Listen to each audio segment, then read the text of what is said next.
Hey everybody, this is Downtown Ricky Brown, and today we're continuing the episodes on cognitive biases. More specifically, today we're looking at confidence cognitive biases. These occur when confidence interferes with your decision-making process. So why should I care about cognitive biases? Well, if you're doing sports betting, trading like cryptos or stocks, or any other decision that involves making money, you're going to want to know about some of these because they can impede your judgment and cost you money. So today we'll be looking at in the context of sports betting, but you can apply these to other areas of your life. Dunning-Kruger effect. The Dunning-Kruger effect is a tendency for unskilled individuals to overestimate their abilities. Human beings tend to be supremely overconfident, and especially about subjects they know nothing about. I have to deal with this all the time. It drives me crazy. People lots of times will use gross oversimplifications, like for golf, for instance. Well, just hitting a white golf ball around, how hard can it be? Like, oh, flying an airplane, you just take off and land, and well, how hard can that be to flying an airplane? So the best example I have of this was, I remember I took one of my British friends snow skiing. He'd never been skiing before. He's a great motorcycle rider, but you get him on a set of skis with something different. But as we're driving up there to the slopes, he's just like, wow, how can it be? It's a piece of piss. It's all about balance, isn't it? And he's just like thinking, well, he's got the balance to ride a motorcycle, therefore, how hard can skiing be? So we were on the slope, and as he was putting his feet snapping his boots into the ski, he started moving, he started gliding. And we were on a slope, so he just starts going. Now, he had good balance, so he was able to stay up. But thankfully, the ski people had encountered this before because he was headed right for the bunny slopes, and all the beginners were down there doing their little thing.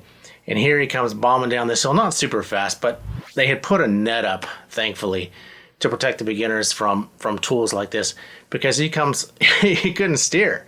So he's bombing along, going straight ahead for the beginners.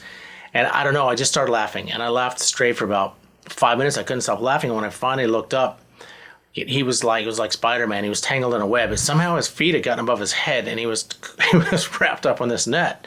So, I mean, that's the Dunning-Kruger effect. It can be comical at times, but like in sports betting, you don't want to get overconfident or overestimate your abilities, because you'll lose a lot of money if you think, like, the worst thing that can happen to someone in sports betting is they start off with a winning streak, because then they think, oh, this is easy. I'm great. I'm a natural. Well, it's most likely it's luck or variance. That's just you've hit a quick winning streak. And sports betting's going to take time. It's going to take effort, dedication, learning your craft, just like anything else. So just beware of the Dunning-Kruger effect, especially when you first get started. Anchoring bias. This is the tendency for people to anchor on information that they receive, and it's usually the first piece of information that they receive. You'll see decision makers in business do this, and it can be frustrating when someone gets to the boss before you do, and they've already heard the first information they get, they start to act on it. Now, in sports betting, let's say you're collecting data for a football game, but before you even start, you bump into one of your buddies who is this happened to me actually, who's an expert in football, and they have strong opinions about the upcoming game. Now, if that's the first bit of information you receive before you've looked objectively at your data, you can tend to anchor on that. And you say, wow, this guy's a football expert.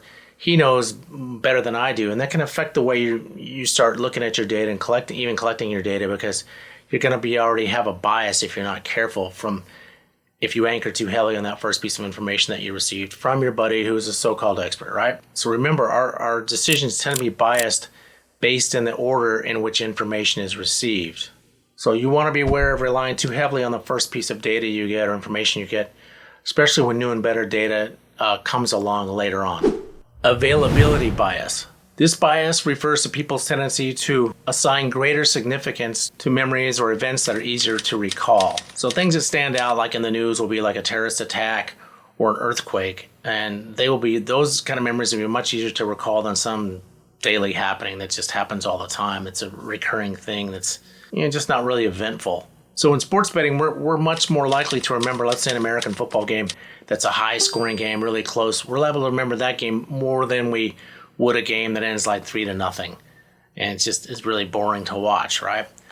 In the English Premier League, bettors can screw up their picks based on ill-perceived probabilities. Since it's much easier to recall red cards and corners, bettors tend to overestimate their frequency. So the main thing to be aware of is that memories that are you have a charged memory of a sensational event, or even an event that's just more recent in your memory, it can change your perceptions and skew the likelihood of that event reoccurring. Optimism bias.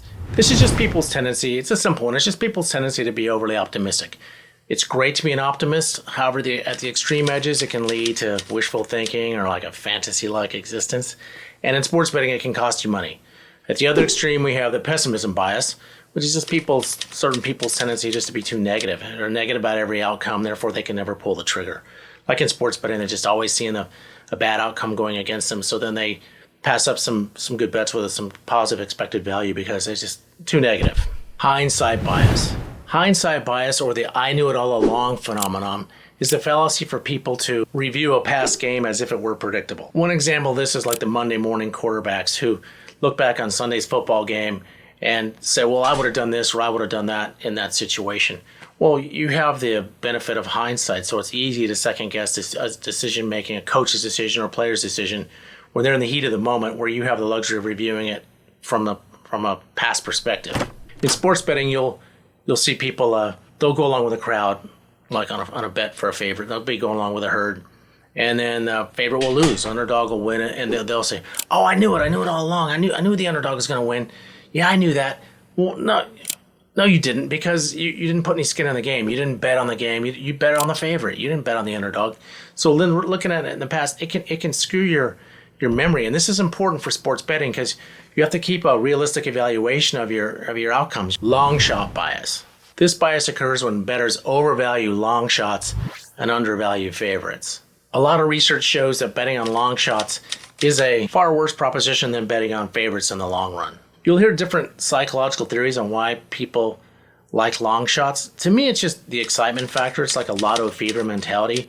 If you're like in golf, you'll see these bets that are like 300 to 1 on a long shot. Now, if a person's got $1,000, they can go into fantasy mode.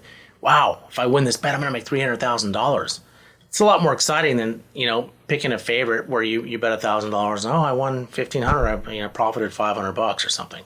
You don't have the excitement factor with picking favorites that you do picking long shots. So even though these bets can be fun to play, in the long run, you can go for long periods of time where you're just losing money on these.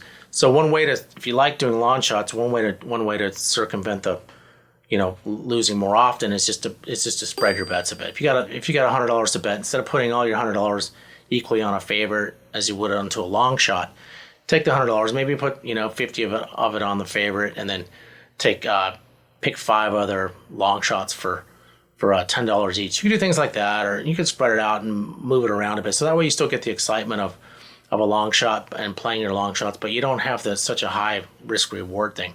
And I guess the good news about long shots is if you hit one, all it takes is one, and you can make up for a multitude of losses. But you got to keep accurate records on that and be realistic about it, so you don't get yourself in trouble. The illusion of control is people's tendency to overestimate how much influence they have over an external event that's completely random or unpredictable.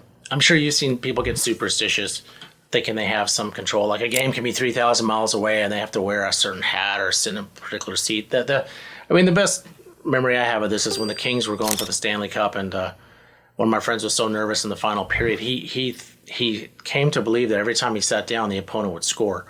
So he stood up for the entire final period, even with people, hey, you want to sit down? And people offering him a seat. No. Every time I sit down, the other team scores. So his way of exerting control, he thought, of the game was to remain standing for the entire, final period of the game. So with sports betting, when you're 1,000 miles away, now I don't want to misconstrue this. Sharp bettors do have a control over the lines. So when a sharp bettor, the books know this is a sharp bettor coming in, they allow sharp bettors to play. They move the lines based on, it's not just based on how much public money comes in, for sure, on which side. They're typically watching their sharp bettors. So a sharp bettor will have some control over moving a sports line, but they're not going to have control over that game unless there's some dirty shenanigans going on, that someone's being bribed, refs are being bribed or something. But it's important to keep that illusion of control in check, because how much effect you have on a game that's being played 3,000 miles away, it's not worth getting yourself all riled up, pacing around doing superstitious things and beating yourself up, or getting overly excited when you win, beating yourself up when you lose.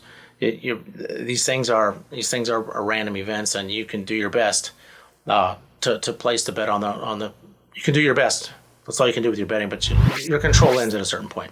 Self-serving bias. The self-serving bias is when we attribute all of our success to ourselves, but when we have failures, we blame them on other people or outside external events. In other words, we take all the credit when we win and we blame others when we lose. And you don't want to do this. In sports betting, you want to own your wins and your losses so you can keep a level head and keep a realistic perception of yourself and how well you're doing with your picks. Another way of looking at the self-serving bias is luck or variance. When a winner's winning, it's all them. And when they lose, then they blame luck and variance. But they don't.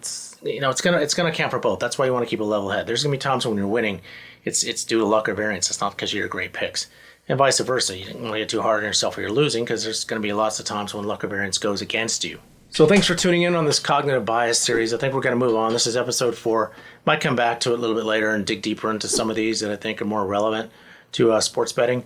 Now you might wonder why we human beings are endowed with cognitive biases or why we do these things in the first place. There is a positive element of cognitive biases. They can help people navigate familiar, recurring situations more quickly. So there is a reason for them, but it's important to be aware of these.